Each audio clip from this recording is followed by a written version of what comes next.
Hello বন্ধুরা, কেমন আছেন সবাই? আশা করি সবাই ভালো আছেন। জাতীয় বিশ্ববিদ্যালয়ের নতুন উপাচার্য নিয়োগ দেওয়া হয়েছে এবং তিনি যোগদান করেছেন। আপনাদের সেই বিষয়গুলো শেয়ার করব। চলেন শুরু করা যাক। তো এখানে দেখতে পাচ্ছেন যে আজকের তারা নোটিশ প্রকাশ করেছে জাতীয় বিশ্ববিদ্যালয় ওয়েবসাইটে। এখানে যোগদান বিষয়টি তারা উল্লেখ করেছে। তো যিনি নতুন উপাচার্য তিনি বলেছেন তার প্রথম কাজ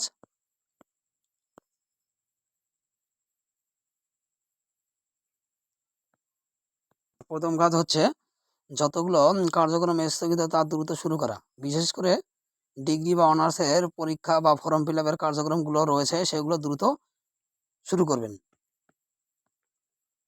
যারা ডিগ্রি প্রথম বর্ষের রেজাল্টের জন্য অপেক্ষা করছে তাদের রেজাল্ট খুব দ্রুত প্রকাশ করা হবে এবং ডিগ্রি দ্বিতীয় বর্ষের রুটিন খুব দ্রুত প্রকাশ করবে জাতীয় বিশ্ববিদ্যালয়।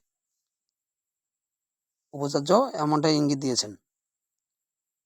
যারা ডিগ্রি দ্বিতীয় বর্ষের শিক্ষার্থী আছেন তারা দ্রুত পড়াশোনা শুরু করে দেন। খুব দ্রুত আপনাদের রুটিন প্রকাশিত হবে।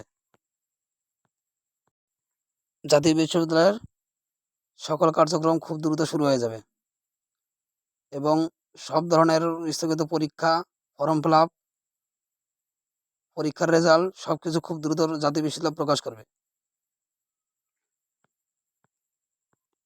তো ভালো থাকবেন সবাই। দেখা হবে পরবর্তী ভিডিওতে। ধন্যবাদ।